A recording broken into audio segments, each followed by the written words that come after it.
that from a balcony perspective that you might be able to look at and say, this is why it failed for Amanda. Some things that she can't necessarily address, right? One was the fact of her status, right? That it might be that in her organization that people look at people with different status and listen to them differently. And maybe Brian, the book suggests, is a VP, and Amanda is like a mid-level manager, and the reason that she didn't get listened to is because she's a mid-level manager. Now that's an adaptive challenge, because there's something wrong with a system that says that the voice of a VP, because he's a VP, needs to be listened to more than the voice of a manager. That means you're not necessarily listening to what's right, you're listening to where the power is. So there'll be an adaptive challenge, and she can't deal with that very quickly. Another adaptive challenge would be the fact that she's maybe younger, the fact that she's a woman, and maybe in her organization there's an adaptive challenge there that those folks aren't listened to, right? So that was probably the most complex part of the chapter, just the adaptive versus technical aspect of the balcony view. But the other thing it said, as we're going back and forth between the balcony and the dance floor, is that there's something we're trying to do when we're going down to the dance floor. Remember in the pictures that were up there that when we were up on the balcony, we couldn't see faces. We couldn't tell whether people were anxious. We couldn't tell whether people were excited, right? But when we got down onto the dance floor and we were with them, we could learn some real data, right? And so the book says one of the things that you need to do in this exercise of going back and forth from the dance floor to the balcony is when you're on the dance floor, find out where people are at, right?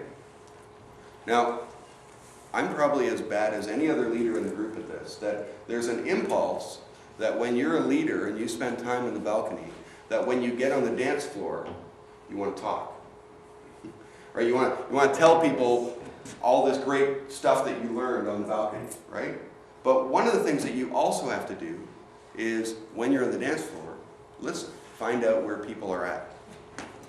A friend of mine in Grand Rapids, Harold Koenig, is a car salesman, and he is not pushy at all. In fact, if you were to meet him, you might even say, how in the world do you sell cars? Because all he does is he just sits there and listens to people, right?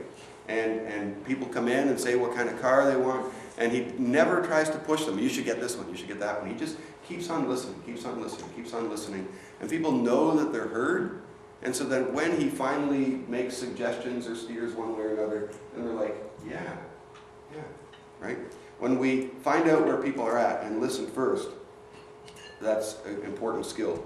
The other thing it talked about as we go back and forth between the dance floor and the balcony is listening to the song beneath the words. Anybody able to sort of encapsulate what that was about in the chapter, listening to the song beneath the words? What was that about? Well, what's really being said, if you're being told something, but to hear that tone and that intent behind what they're saying. Right. Right, so if you're looking at somebody who's angry, you walk into the room and they're angry, and you're thinking, okay, what happened to them? Right. We don't know what actually happened, and they can make a comment to us, and we'll interpret it as one thing, but it could be something very different, and it could be directed at us directly. Right. Yeah. So it could be something we're not hearing, and we're just making an assumption that banged his shin on the way in, or Right. it could be something totally different than that. Right. And listening to the tone, listening to what they're really saying. The classic example would be, the guy that badgers his wife and wants to buy a motorcycle, and finally she says, fine, go ahead and get a motorcycle then. Right? This never happened. Everybody's looking at Carol. It didn't happen that way. But in that moment, he can say, I got permission. Right? But he needs to listen to the song beneath the words. And the song beneath the words is, I have a real problem with you getting a motorcycle. And this is not a resolved issue. And there's stuff to deal with here. Now, in the book it says, listening to the song beneath the words is a provocative step of making an interpretation that gets below the surface, right? And it's provocative because it can sometimes be dangerous, right? To sort of say, well, what I hear you saying is that you're kind of upset that I would get a motorcycle, right? And that can be kind of provocative to sort of elicit somebody's emotions because they're actually trying to hide them, right? And so that can be dangerous. The book says, beware of making interpretations immediately and aloud, since this can provoke strong reactions. Interpreting other people's intentions is best done first inside one's own head. So you can imagine that when you're making this trip back and forth from the balcony to the dance floor, that you have got a sort of a constant sort of thesis about where people are at, but you're not constantly announcing that, right? You're checking in with people, but you're not constantly saying, okay, this is where they're at now. You don't make quick interpretations. And then finally, in this chapter, reading the behavior of authority figures for clues. Page 68 says, look through the authority figure as you would look through a window, understanding that what you're seeing is really behind the plated glass. The trap is thinking the authority figure is operating independently and expressing a personal point of view. In fact, that person is trying to manage all the various factions, and what you observe is a response to the pressure that he or she is experiencing.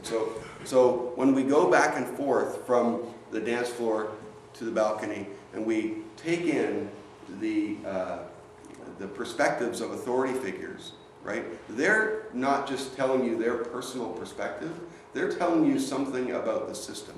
Because authority figures will tend to have lots of input from different areas, and that's affecting the way that they're speaking.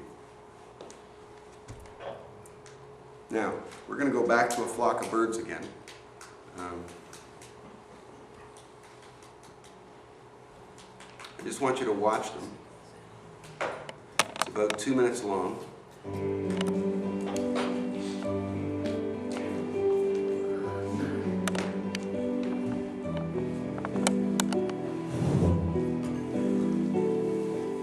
Feel free to use this moment if you want to grab a coffee, and then right after this we're going to do an exercise of going back and forth from the dance floor to the balcony.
Is it counterintuitive to slow ourselves down and want to watch patterns of behavior and learn something from that?